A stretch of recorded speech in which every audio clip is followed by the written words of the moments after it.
Raise your hand if you can hear me. Okay, it's time to get quiet and settle in for worship. The music you just heard is a cue to take your seats. Thank you. You can talk after the service, all you want. And some announcements. This is directly from Karina. I invite you to join me at the Capitol. I'll be attending TechSouJum's Legislative Day of Action on Monday, May 13th. Let's tell our representatives about the justice issues that matter to us. See the messenger for more details to sign up. And right after this service, we do have a sort of lunch and learn situation where you can stay for food, and the social justice team is leading a discussion about Article 2 updates. There will be another one of those sessions on March 19th. And so if you are interested in being a delegate or you just want to know more about that, please stay after service. And Jay McNeil has an announcement about the art on the walls.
And our UU board president, Molly Hornbuckle, also has an announcement.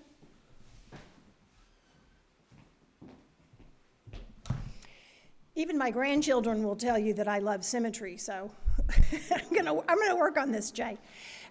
This is my text according to your board president for the next 3 months and 4 weeks.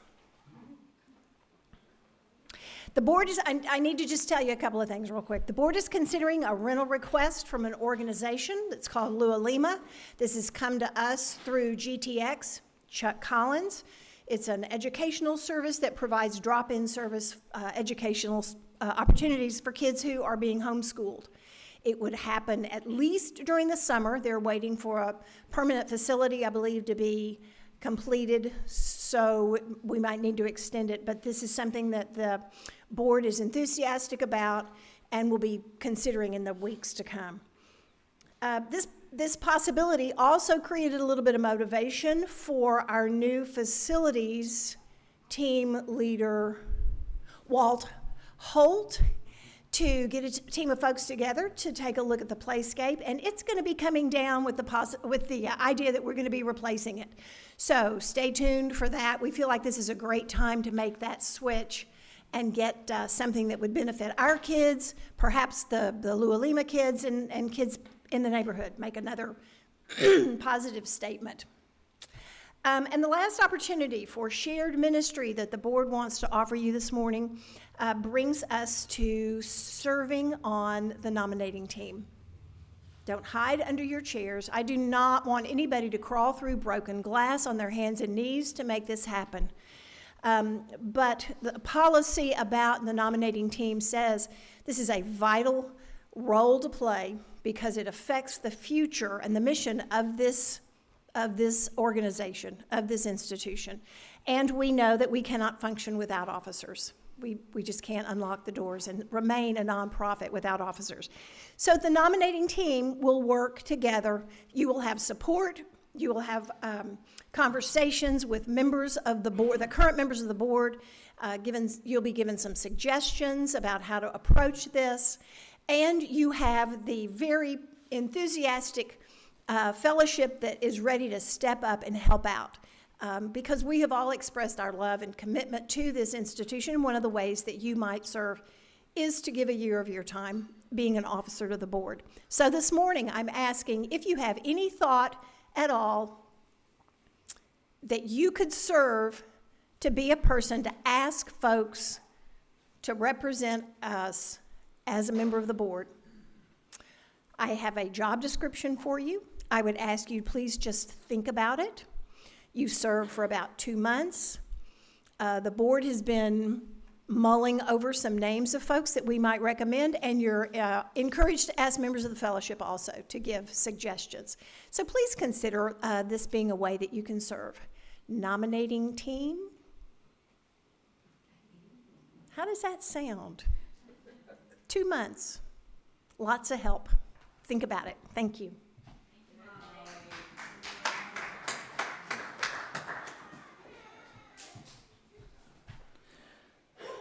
And this is Women's History Month, and you can put on the bulletin, on a slip of paper, a UU woman that you would like to recognize. I'm looking at Michelle, who's nodding her head, who has done a lot of work to keep that bulletin up to date. Thank you. And there's a lot more stuff on here, but we need to get to service. So without further ado, we're going to do that, and please look at everything in here.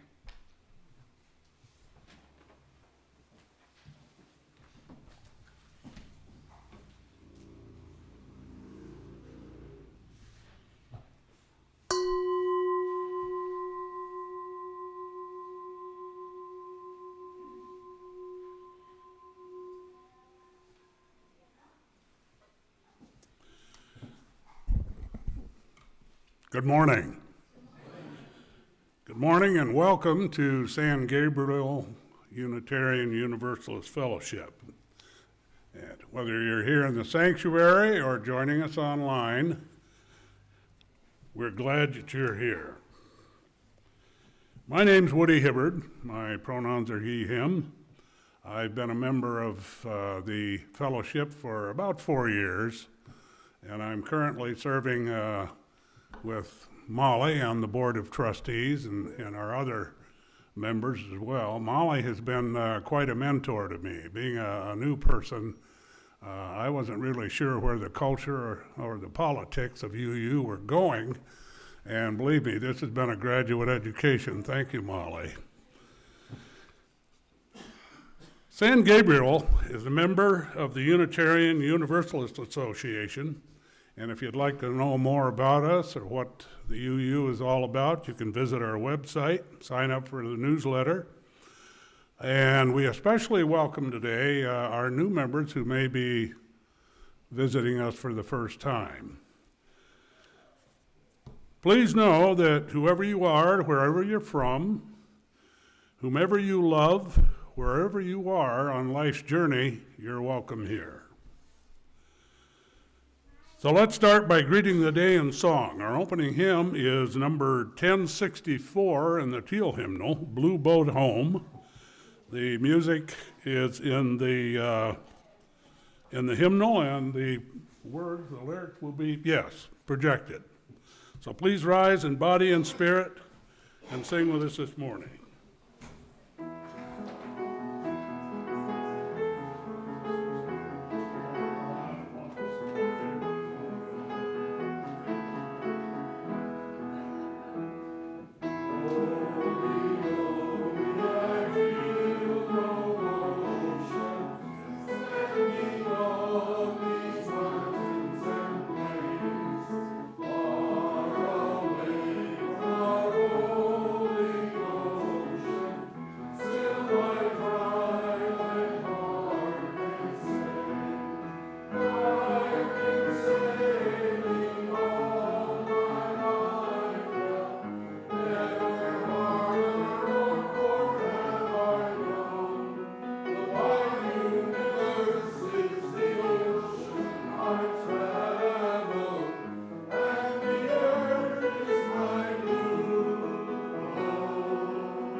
Okay, time for our chalice lighting, and this morning, the chalice lighting will be done by, here we go, with the words of Josh Prudence and Percival Robin. We are all flames. When we gather hand in hand in our church, our community, our home, we inspire, we celebrate, we come together, sharing our light of hope for our shared future.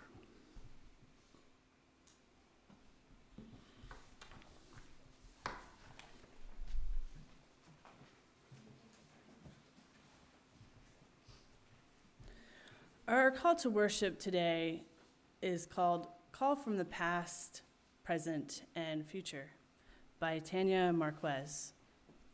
Call from the past. From the heights of the Andes, the jungle, and the desert, from the depth of the sea, from a time that was, from a time that stretches beyond our memory, we are called. Our histories stretch back to the first people, the first steps, the collision of worlds, to abrupt beginnings, all wanderers of this land. We have inherited the unfinished labor of our ancestors, of those that came before us. We are called to continue the work. Call from the present. The voices of our people call us now. The world harbors their joys and their sorrows. We hear the cries of our people demanding justice. In that call, we recognize the voices of those who wander in the desert, the border crossers, the navigators, the justice seekers, the dreamers, and the hopeful. We weave our story to the story of our ancestors. Right here, right now, we are in the midst of responding to the call that comes from the corners of this land, from the south, the north, the east, and the west. We are called to sustain the work. Call from the future. The voices of those who will be call us, a reminder of who we need to be.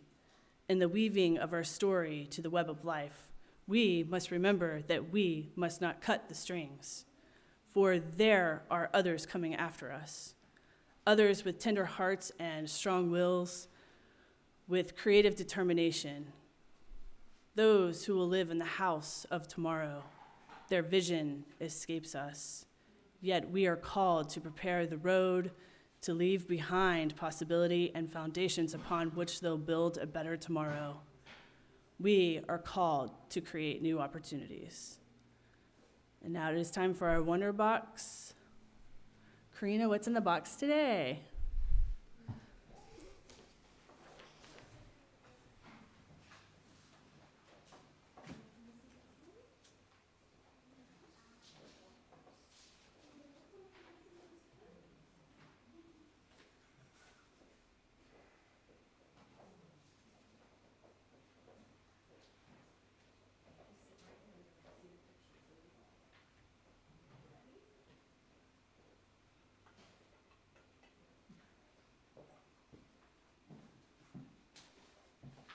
Oh my gosh, the Wonder Box is really heavy today. You'll just have to trust me. And now it's, what could be in there? Does anybody have a wondering mind that can help us learn and grow as we figure out what might be in here? Before I open it up, are there any guesses as to what might be in the Wonder Box today? A boat? A blue boat, like the one we just got through singing about. That's right. I heard bricks. We had a brick not too long ago. We had a brick in here. Locks. Scissors. All right. One more time. I'm going to open it up. Somebody, look. Screwdriver. Ooh. Safety glasses. We want to stay safe. Some pliers. What are these things? Tools, that's right. And there's even a measuring tape and a pencil. What does that make you think of? Building. We could be building something. Making new things together. All right, well, these items have actually been in the Wonder Box before. And this is a story I shared before, a long time ago, like a couple years ago. So let's see what our story is about building things. What will build? Plans for our together future. Written and illustrated by Oliver Jeffers. Published by Philomel Books. What shall we build, you and I? Let's gather all our tools for a start. For putting together and taking apart. Let's build a door where there was none. We'll build a house to be our home. I'll build your future and you'll build mine. We'll build a watch to keep our time. We'll build some love to set aside and build a hole where we can hide. A fortress to keep our enemies out and higher walls for when they shout. But you don't always lose and you don't always win, so we'll build a gate to let them in. We'll build a table to drink our tea and say, I'm sorry. Me too. Me 3. We'll build a tower to watch the sky and other worlds that pass us by. Let's build a tunnel to anywhere. Let's build a road up to the moon. Let's build a comfy place to rest, for we'll be tired soon. Let's build a boat that can't be broken, that will not sink or be cracked open. A place to stay when all is lost, to keep the things we love the most. We'll put these favorite things beside the earlier love we set aside. I think that we may want them later, when times are hard and needs are greater. But first things first, let's build a fire, for we've planned a lot, and now we're tired. It'll keep us warm, like when we're born. Then we'll say goodnight, as all's all right. These are the things we'll build, you and I. The end. And I think the last time I shared that story, we were also talking about what we as a congregation wish to do into the future. And it still inspires me as we think even more broadly about Unitarian Universalism and what we are becoming, what will be in the future. And Rev Jay is going to speak to us about that today. So what can we do now to prepare for that future? And I want to point out one thing in the book, which Oliver Jeffers dedicated to his daughter Marty. And it's a note from the preface, and he says, "You are only free to dream and plan for the future when you are not battling to survive the present. To all those fathers and daughters on this orb whose odds are stacked less fortuitously than ours, our aim is to even the field. Love, Oliver and Marty." And I know that is what we are working towards here as we build beloved community. And it's an honor to do that work with you. And we're also going to do some dreaming and building about our playground today and the future of our playground. So we're going to go outside after the service today, and I hope I'll see lots of you out there.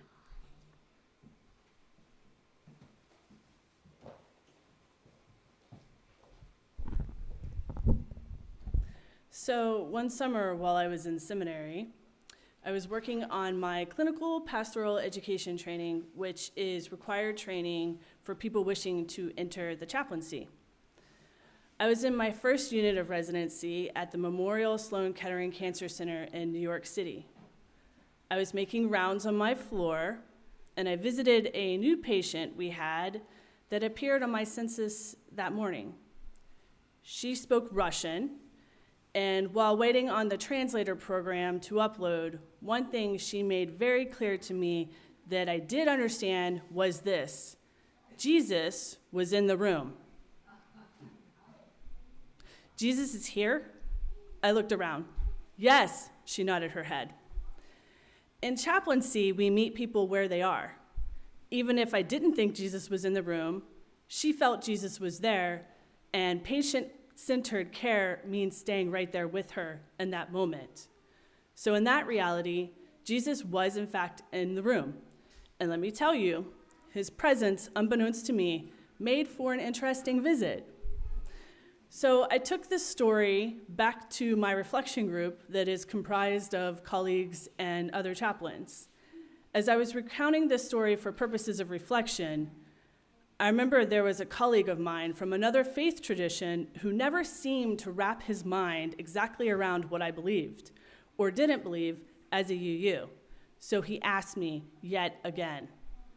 This particular colleague of mine always played the devil's advocate for sport, and never really seemed to notice the emotional labor that he cost those around him who were clearly not interested in his games. So to quiet him down, so we could move on, I was about to get into my usual rambling, boring rant about how all religious terminology is really made up of finite symbols and signs that signify a larger, luminous reality that none of us can ever actually explain, and what our history meant, and where UUs came from, and more of exactly what I explained to you the last time I was in the pulpit. But I stopped. I realized I was trying to speak to the lady who only spoke Russian in her own language, so translation was necessary there. But here I was with this guy shrinking back a little bit, kind of watering it all down, and backpedaling and dodging the very real parts of us that are seriously important, like we accept LGBTQ people. We believe in science. We don't exactly always believe in hell. Why though? Why do we do that? I've witnessed moments like this happen all around me. We even do this to each other, here in this fellowship. Oh, I'm an atheist, with a pause to check for reaction. Or, oh, I'm pagan, but like not the weird kind of pagan. I promise. I've heard those quotes more than once among us. So when I spoke in our service last time, I tried to provide a very basic overview and to answer all of your questions, and there were a lot, of all of Unitarian Universalist practices. Trying to explain our history and theology in one sermon is impossible, I found out, but I tried to do my best for you. Along the way, we encountered the Unitarians, one half of our religious heritage. These were Christians of their time who affirmed the unity of God and the humanity of Jesus. I could have just explained this to my colleague, because that is part of us he might actually grasp. The other half of that heritage were the Universalists, the people whose church bells said to ring out, "No hell, no hell, there's no hell here." Maybe that part could wait for the second conversation. After all, Universalists believe that all of creation would eventually be in harmony with the divine, that religion was not about getting people into heaven, but getting people to a heaven unto earth now, and including as many people as possible in the circles of concern in our own time. So this week I'm going to try to expand on that information and talk just a little bit about how we try to explain our fellowship to the people when they ask, why? Why? Because the future of Unitarian Universalism actually literally depends on it. We are at a real turning point in our faith. We have introduced Article 2, which the social justice team is going to help lead a discussion after services today about.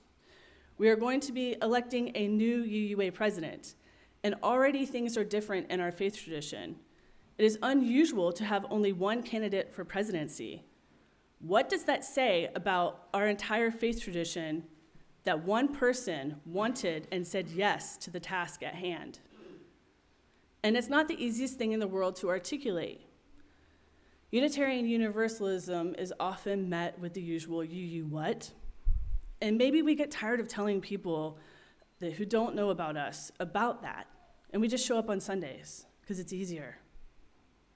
Maybe like me in my moments during seminary, you've had times in your life where it was difficult for you to explain Unitarian Universalism to someone who is a Christian or another faith tradition when they ask.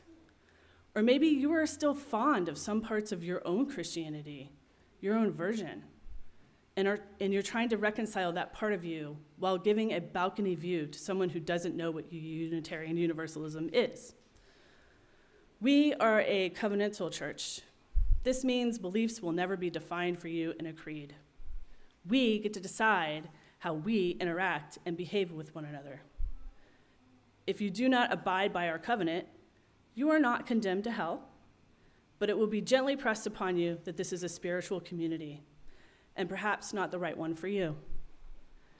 If you want to behave in a way that hurts and harms people, you will be talked to about your behaviors and how they affect us. It is true that we do accept all persons, but we do not accept all behaviors. Our membership is based on the promises we make to one another about how we're going to live, and we do our best to honor that. And when it comes to our beliefs, we don't have one statement of belief that we repeat and memorize, but to be honest with you, I don't think that's why it's hard for our people to talk about our fellowship with others.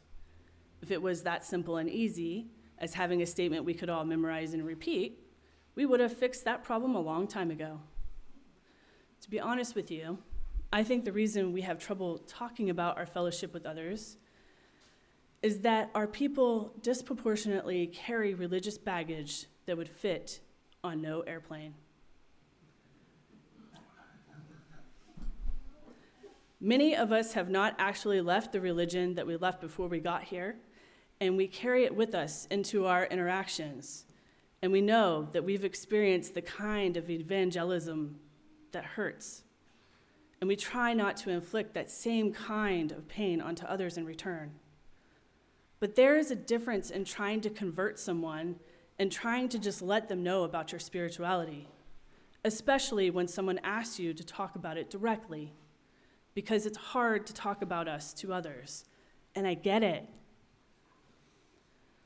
How do I talk to a stranger about moments of gratitude that move me to tears here in our fellowship? When I tell a family member about the work we do for justice because what I see in the world hurts and breaks my heart. And when I try and describe what I see to other people who have no idea what Unitarian Universalism is, it's hard. But I remember our congregation who tries to accept me and everyone here and love us through our best and worst moments as infallible humans. Sometimes what I'm secretly thinking when I'm talking to other people who are not you is, I'm scared you won't believe me. Talking about our faith in this kind of open, expansive living tradition is not just about adding members to our church membership rolls. We're talking about human beings. If you believe that this is a worthwhile place and it's benefited your life and it's a benefit to the world, then every single human being who would benefit from us deserves to hear about us, while there is still time to create the beloved community we always talk about. I am here because someone talked to me about being UU when I asked them about their cool song and awesome yellow shirt. It went from that conversation to being ordained and standing before you here in this moment.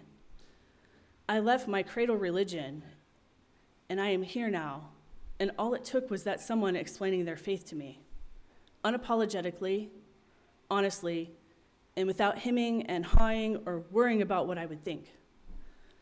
I know that the course of my life would be different if that person hadn't taken that time to tell me about Unitarian Universalism, because no one else bothered to tell me up until I was in my 20s. I often regret that lost time. I felt like I was always catching up to the people who were lucky enough to be born UU or found it sooner.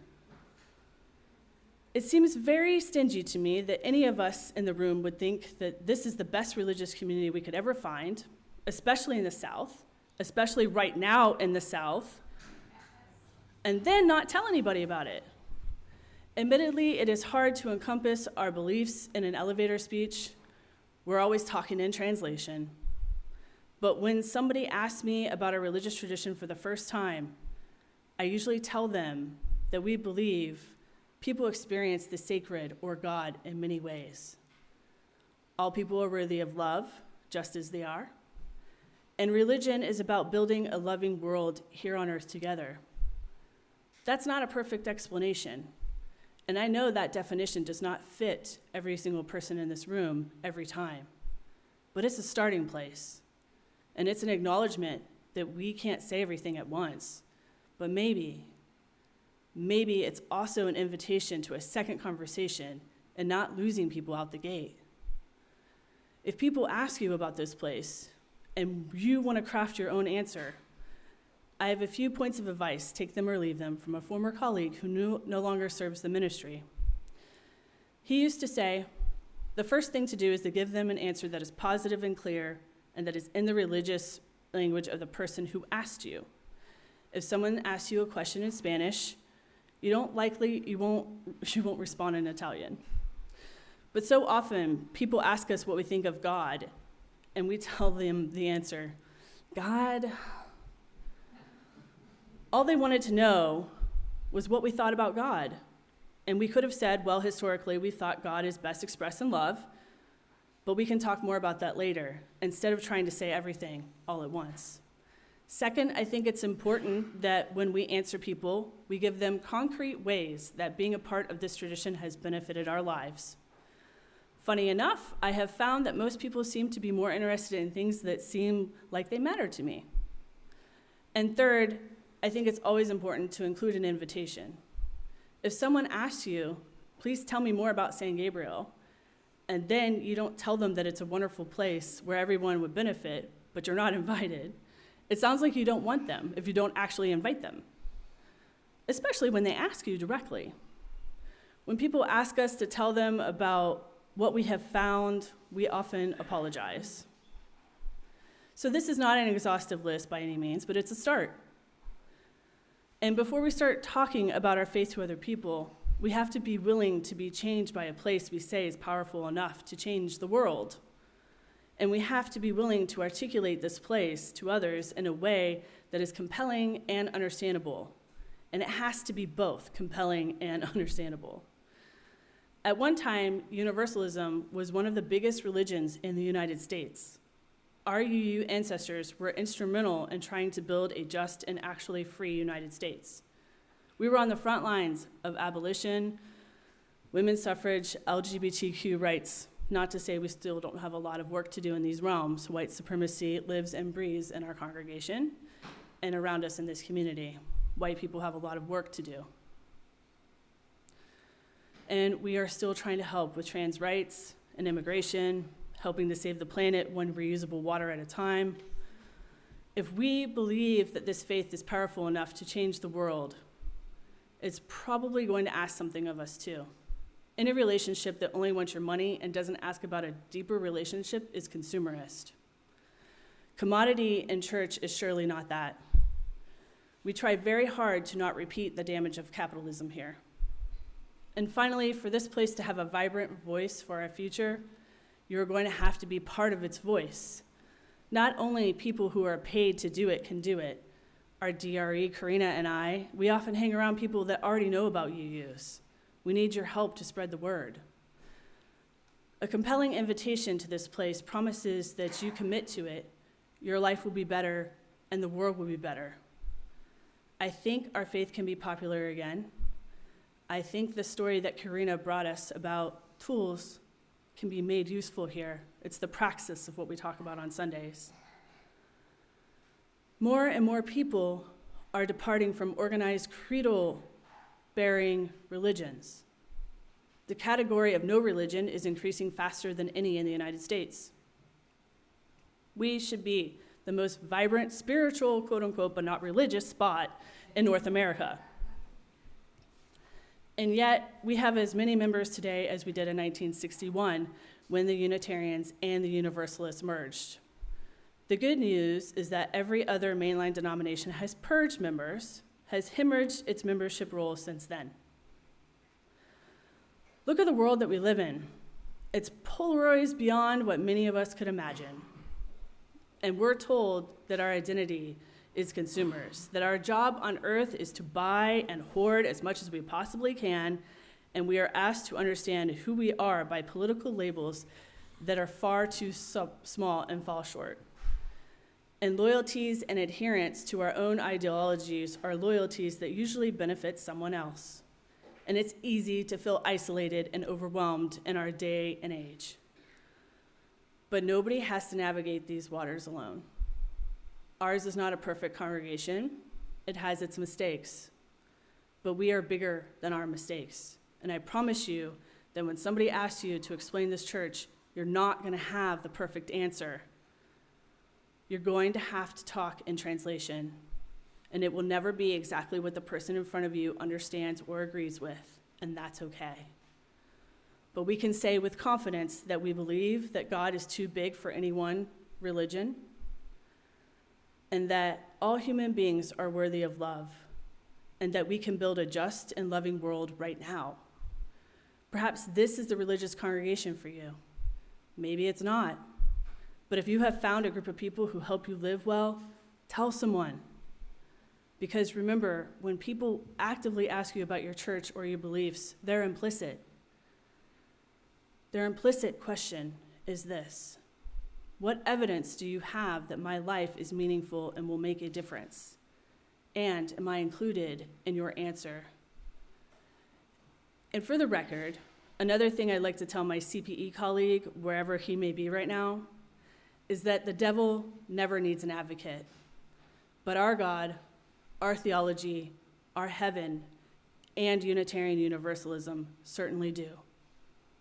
As Reverend Dr. Sophia Bettencourt stated, a UU queer woman of color, and perhaps our next UUA president stated, immerse yourself unapologetically in what it means to be a Unitarian Universalist these days.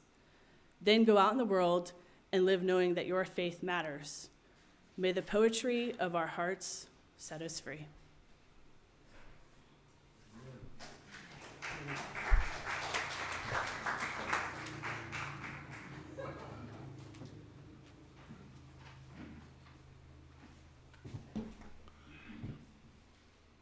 Thank you for that.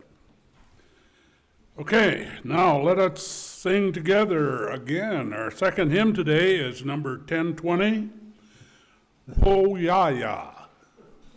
Okay, the music is in the teal hymnal, and the lyrics will be projected.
We take an offering each week to sustain the space that we call home and support the work of our fellowship.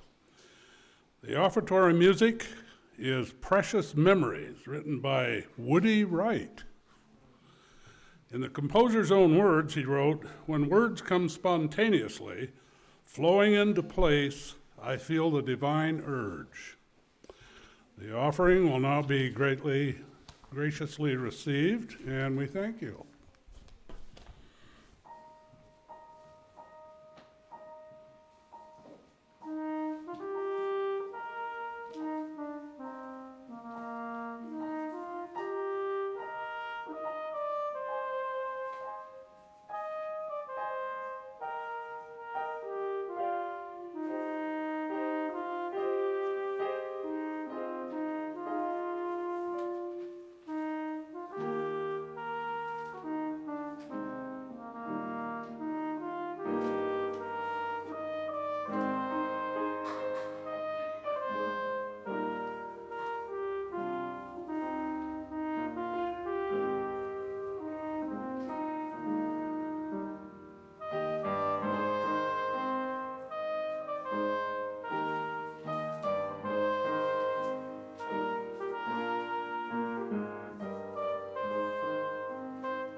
Was that Homeward Bound?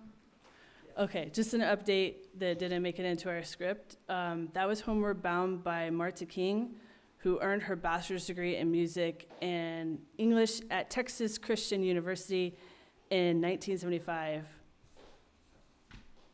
During her 16 years as music educator for grades 8 through 12, she completed a master's degree, wrote and directed children's musicals, and performed as pianist and singer. Thank you to our dynamic duo, Jackie and Joe, this morning. That was wonderful.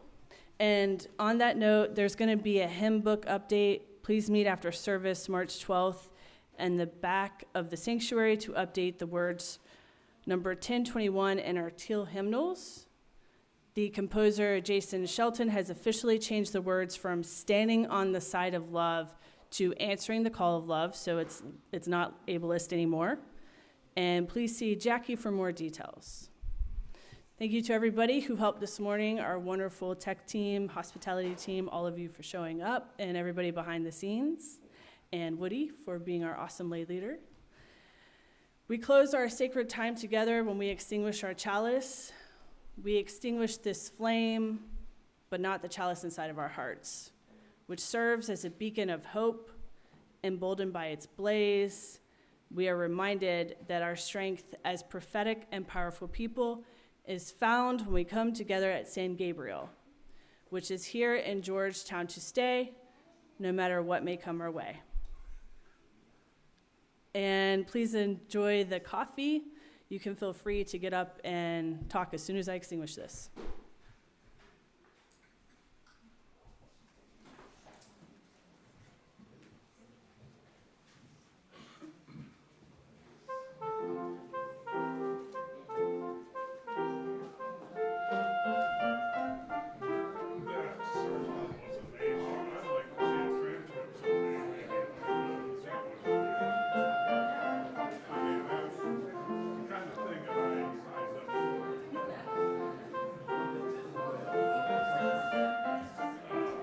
And you're right, I still